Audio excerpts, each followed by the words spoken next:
디자이너 갤러리언대 이승택 개인전 언바운드를 기획한 권영숙입니다. 오늘은 이승택의 언바운드한 세계로 여러분을 초대하고자 합니다. 한국 아방가르드를 대표하는 미술가 이승택은 비조각이라는 말로 그의 예술 세계가 함축되곤 하는데요. 이승택의 비조각은 크게 두 가지 대표적인 시리즈가 있습니다. 하나는 조각하거나 소조하거나 하는 방식을 벗어나 일상의 사물을 묶어버리거나 혹은 메어진 흔적을 간직한 형식으로 마무리되는 묶음조각 시리즈와 다른 하나는 바람, 연기, 불과 같은 물질적인 양감이 없는 자연 현상을 우리가 시각적으로 체험할 수 있도록 순간적으로 조각해버리는 퍼포먼스 형식의 비물질 시리즈입니다. 이번 전시 언바운드는 작가의 개념을 물질적으로 시각화하는 역할을 담당하는 노끈이 메인으로 등장하거나 혹은 메어진 흔적을 간직한 작업에서 시작하여 그 작업과 연결된 매우 자유로워진 캔버스 작업까지 이어지는 맥락에 집중해서 기획되었습니다.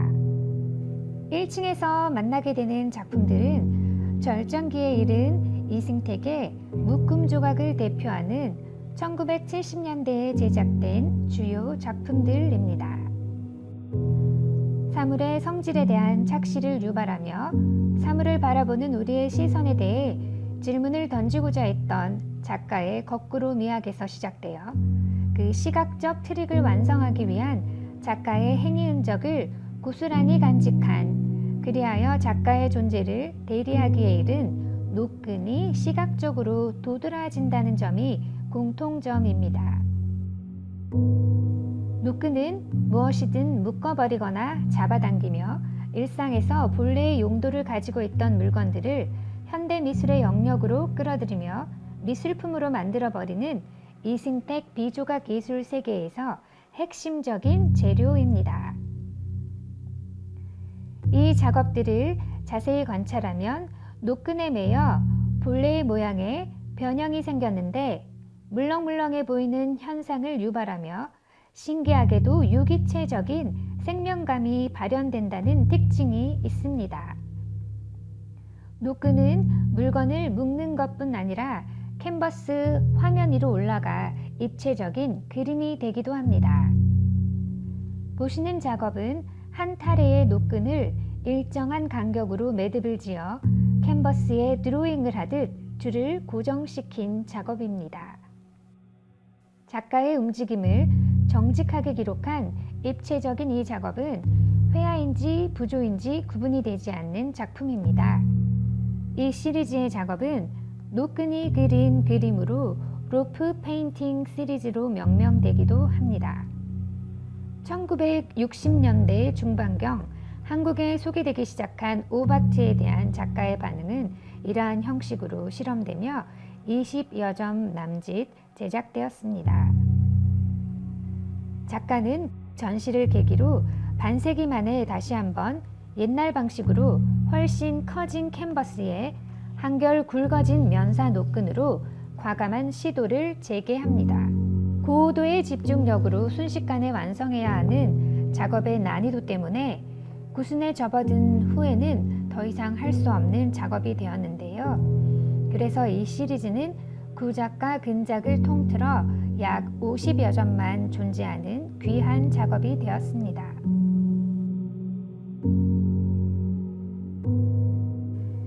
지하에는 이승택 비조각의 시작이라고 할 수 있는 고드렛돌이 전시되어 있는데요. 1955년에 홍대미대 조각과에 입학한 이승택은 회학과 동기들과 함께 단체 사생차 방문하게 된 덕수궁 미술관에서 우연히 발견하게 된 민속품 고드렛돌에 마음이 꽂혔다고 합니다. 돌멩이 가운데를 움푹하게 쪼아서 강목에 노끈으로 묶어 매달아 집 한켠에 걸어두게 되었는데요.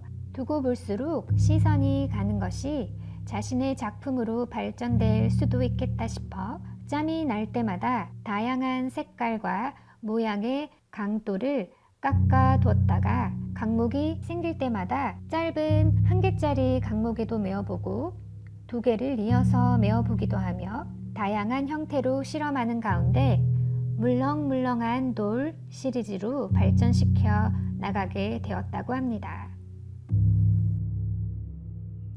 한편 1960년대는 국내 미술가들에게 한국적 모더니즘의 달성이라는 목표가 숙제처럼 주어졌던 시기였기도 한데요. 우지 작업은 가장 한국적인 재료와 제작 방식으로 만들어진다고 여겼기에 이 한국적인 것이 가장 세계적인 미술일 수 있겠다는 확신을 갖게 해준 이승택의 1960년대 대표작입니다. 전통적인 생활기물로 익숙한 장독의 현대미술로의 전위적인 변형이었습니다. 우지 시리즈는 모듈 단위로 제작되어 천장에 줄줄이 매날거나 바닥에서 수직적으로 쌓거나 벽에 고정하는 형태로 자대 위에 작품을 올리는 전통적인 조각 전시 방법을 완전히 벗어난 형식으로 발표되었습니다. 작가는 돌멩이 외에도 누드 브론즈 조각, 바위, 도자기, 고서, 책, 캔버스, 지폐, 칼 등 우리의 것이라고 여겨지는 다양한 사물 혹은 만들어진 오브제들을 묶어버리는 비조각 세계를 지속적으로 확장하게 됩니다.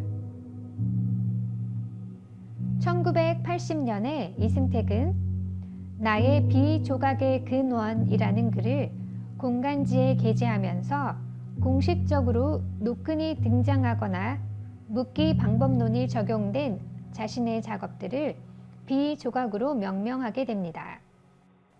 1970년대의 절정기에 이른 이 작업들에 대해 1980년에 작가의 작업실을 방문했던 평론가 윤우학에 따르면 집안 구석구석과 앞마당을 가득 메운 묶은 작업들이 원초적인 생명력을 발산하고 있다고 소회를 남깁니다.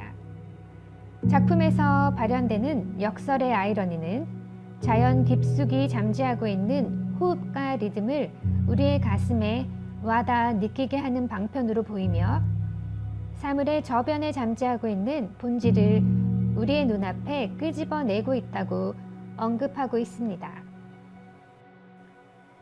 이 작은 캔버스 작업을 자세히 들여다볼까요? 캔버스를 메어버렸던 노끈의 자리에 검정색 머리카락이 보입니다. 이 작업의 탄생 배경에는 역사적인 에피소드가 담겨 있습니다. 한때 머리카락은 대한민국의 1등 수출품 중 하나였는데요.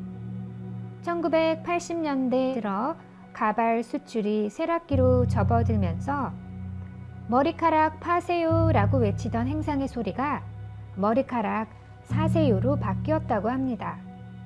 시대를 늘 예민하게 관찰하고 미술로서 반응하기를 게을리하지 않았던 작가는 이 시대가 낳은 재료를 놓치지 않고 미술로 만들기 위해 고심했다고 합니다. 작가는 이 검은 한국인의 머리카락을 소색 캔버스에 올려 모서의 털난 캔버스라는 제목을 가진 작업들로 스케치나 밑작업 없이 자유롭게 손이 먼저 움직여 페어리 캔버스 시리즈로 확장되어 갔다고 합니다. 지금까지 1960년부터 전통적 조각 문법에서 벗어나 묶기나 풀어 헤치기의 방법론으로 완전히 자유로운 미술 언어에 집중했던 이승택의 대표작들을 만나보셨습니다.